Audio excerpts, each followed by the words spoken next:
Mike from StarDtructure telescopes, and in this video we're going to be demonstrating the latterless assembly system. Right now I just want to familiarize you with the different components. The main component is the winch system. This is basically a boat or trailer winch. The winch has three positions: a forward, a neutral, and a reverse. We'll explain that when we put the scope together. This slides on to the rear handles of the telescopes.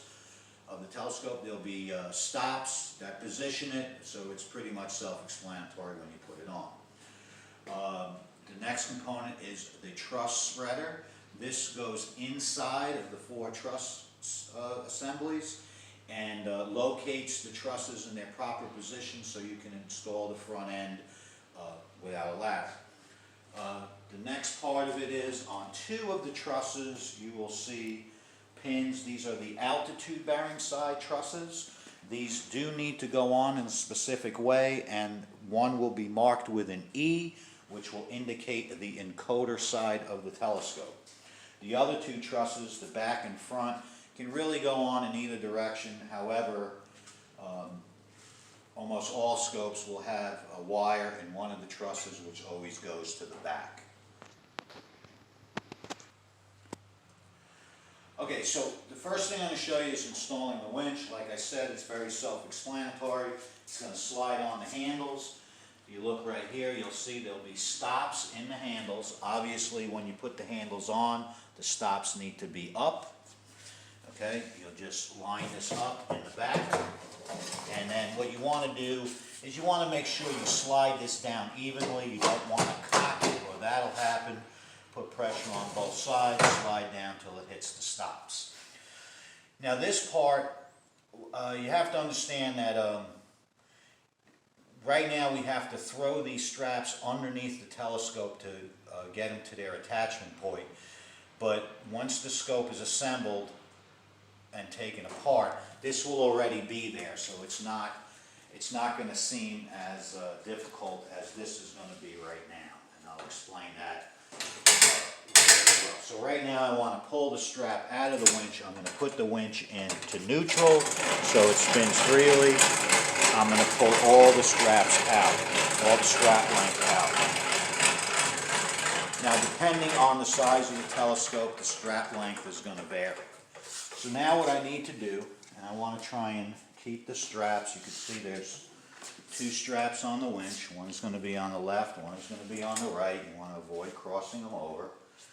Okay, I need to get these under the scope, and then they are going to attach to this handle, the mirror box lifting handle, on the front side.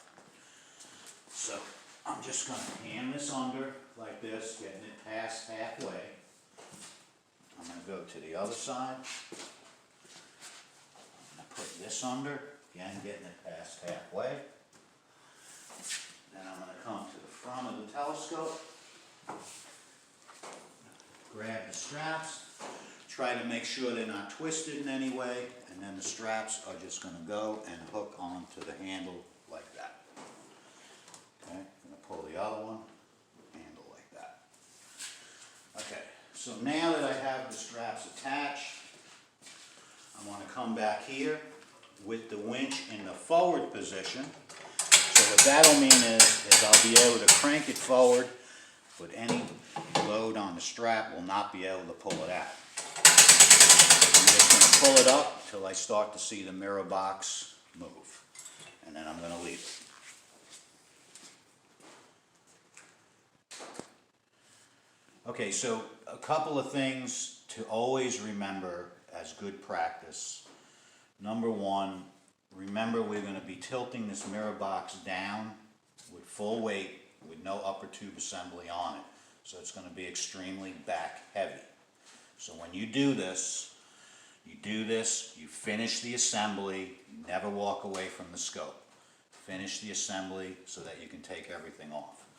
Another thing to remember, always have the center foot of the ground board centered on the back of the telescope. This way, as the scope is loaded with the winch and the weight wants to come back, we have the maximum amount of support from the ground board. The other thing that's very important is to make sure that the altitude disengage lever is indeed disengaged before you start to crank this mirror box up. We don't want this forcing the servo cat motor to spin.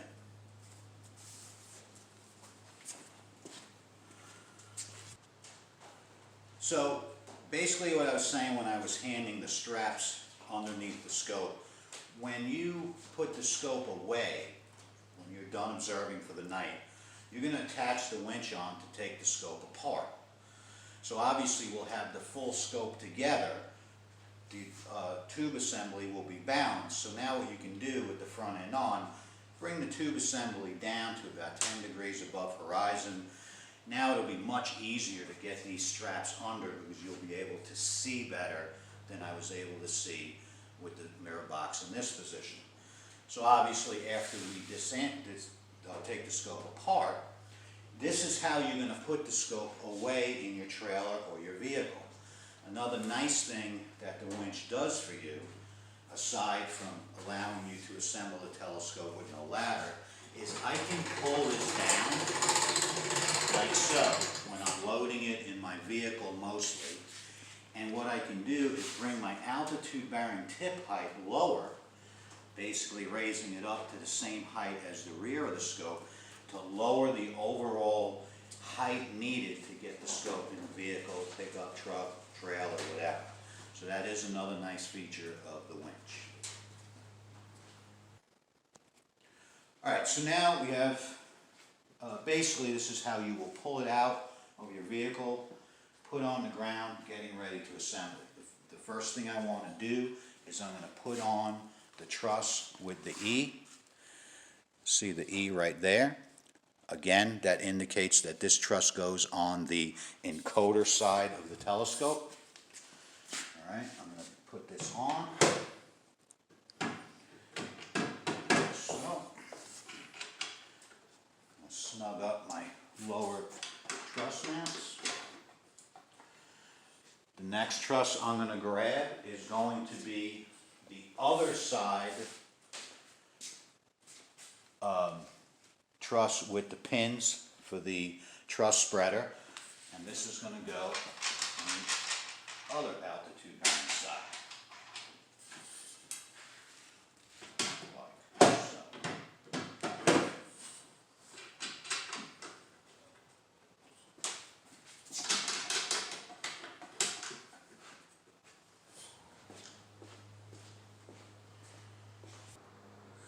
Alright, so now that we have our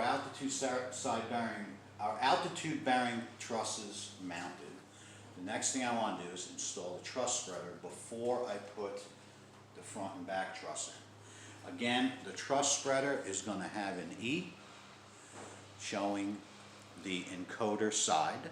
Okay, we're looking for these location holes. They're going to drop onto the pins. I also want to show that the trusses have a protective tape on the tops. All 4 trusses will have this. This is so you don't scratch the trusses when you put it in. We also have the fuzzy side of the Velcro strips. This actually spaces the trusses properly.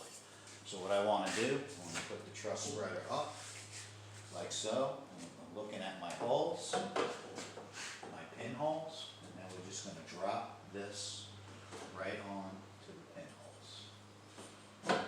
Okay, just like that. Okay, now if you see these Velcros that I have here, you can see I kind of got them attached to each other. It's to keep them inside, so when I put my top and bottom trusses, they're not interfering with anything. So once I have that in, the next step I want to do is install my front and back trusses.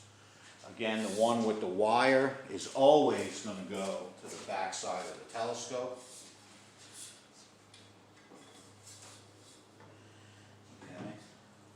I want to make sure you have these open before you bring the truss to it, just to make the assembly go smoother.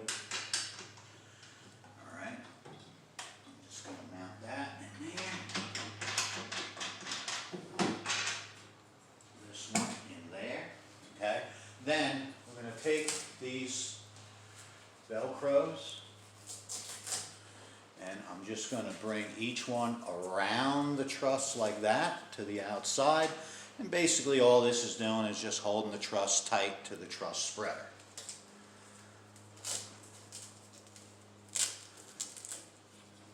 Okay, take this like that. And then I'm going to go ahead and put the front truss on, doing the same thing. Alright, so now we have our 4 trusses in place. We have the truss spreader locked onto the pins on the altitude bearing side trusses. We have our front and back truss on with the Velcro wrapped around it. The next thing we're going to do is we are going to winch down the entire mirror box truss assembly to a comfortable height to install the upper tube assembly. That's going to vary depending on how tall you are and how tall the scope is. If there is a maximum limit that I'm going to allow the scope to come down, basically the straps will only pull it that far, so you don't have to worry. Basically my recommendation is to pull the back truss till it's a height approximately to your eyeball height. This usually is a pretty comfortable height for you to install the upper tube assembly. So I'm going to come back here, again,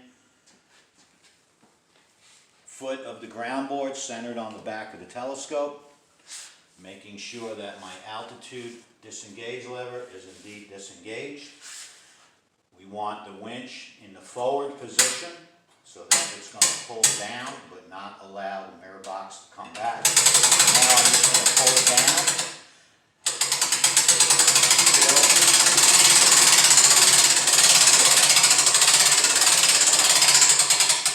Get it to where that truss, top truss, is approximately to my eyeball height. Again, you can see how this is a very comfortable position to hold the upper tube assembly and put it in. Another good idea is, once you establish a height that's comfortable for you, maybe with a Sharpie, you can make a mark on the strap so you just can crank it down to that point and it'll be exactly where you want it every time. Okay, so we have everything winched down. Again, it's always good practice to have your front end ready to go, basically so you can grab it in the position you're comfortable with the focuser on the right side to begin with. You don't want to get up here and then start fumbling, going, oh my goodness, oh my goodness. You just want to be able to grab it and do one clean drop of it on, tighten it up and done.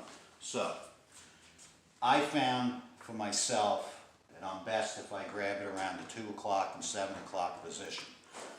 Grabbing it on the front ring only, and I am avoiding touching any flat black surfaces. I'm going to grab it, I'm going to get it in front of me.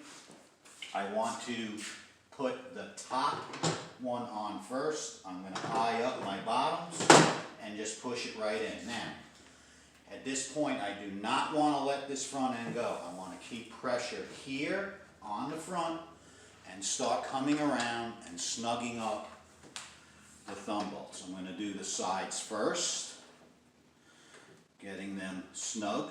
And again, remember, the truss spreader is pushing the trusses out slightly, so you might have to do a little bit of tightening as I am right here.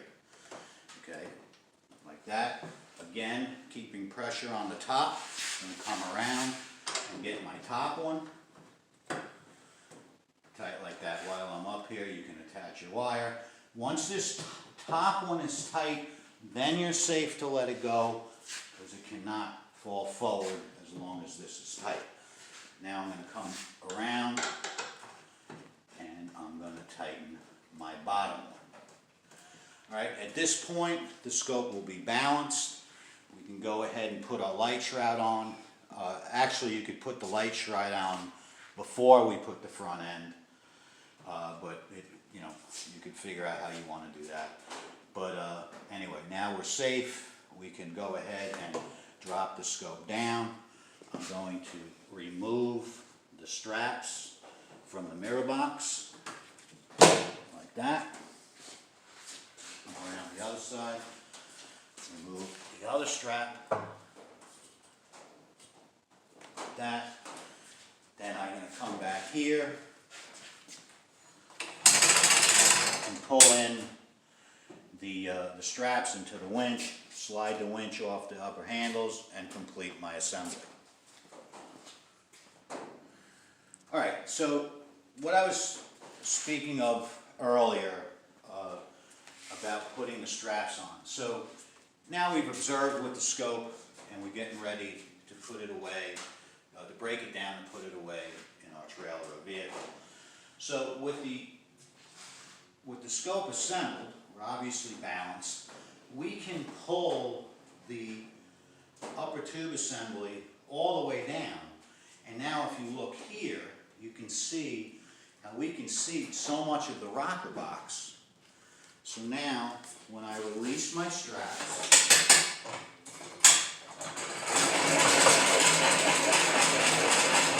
pull my straps out. And now when I go to send them in halfway, I'll be able to pick them up very easily from this side to put them on.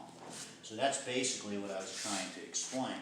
In practice, you're using the winch to take the scope apart, so it's not as difficult to put the straps on the way I showed you when I initially did it.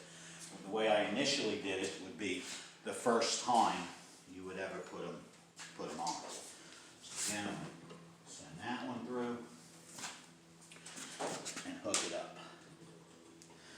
So now we're going to do the reverse to take the upper tube assembly off. Okay, so like I showed you, very easy to put the straps on when the scope is assembled. Now we're going to do the reverse to take the scope apart. I have the straps on, I have cranked it down to the comfortable position, which hopefully you have indicated here. I have the winch in the forward position locked, so the tube cannot go up. Very, very important when you're taking the scope apart. If you have it the other way, it will shoot up as soon as you take that front end off. So if you want, give it a little pull to make sure that you can't pull the winch out. Okay, once we're there, then what we're going to do, first thing we're going to want to do is disconnect any wires that we have to the upper tube assembly.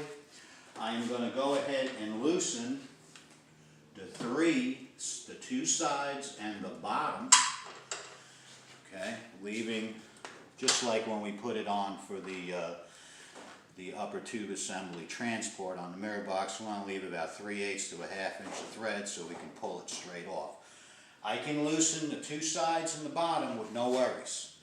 Once I loosen that top, we want to make sure we are in front of it, or we have pressure on it so it can't fall off. I'm going to loosen up the top. Now I'm going to come to the front. I'm going to lift up to double check that that winch is engaged. I do not want to take this off if that winch is not engaged. I'm going to lift up, I can feel that's pressured, and then again, a straight shot right off. Boom. Now at this point, we can just go ahead and put our winch in reverse. Never letting go of this handle. I'm going to crank it back. I'm going to help it down so that it hits the altitude stop. Just like that. I'm going to go forward. I'm going to take the slack out. And now we just go ahead and we're going to do disassemble, reverse of how we put it together. We're going to take the Velcros off. Take the front and back truss off first, then we will lift up on the truss spreader, removing it, and then we take off the side trusses, and then we're ready to go to reassemble it for another day. So that is the ladderless assembly system. Again, if you have any questions about this or any concerns, please call before you do.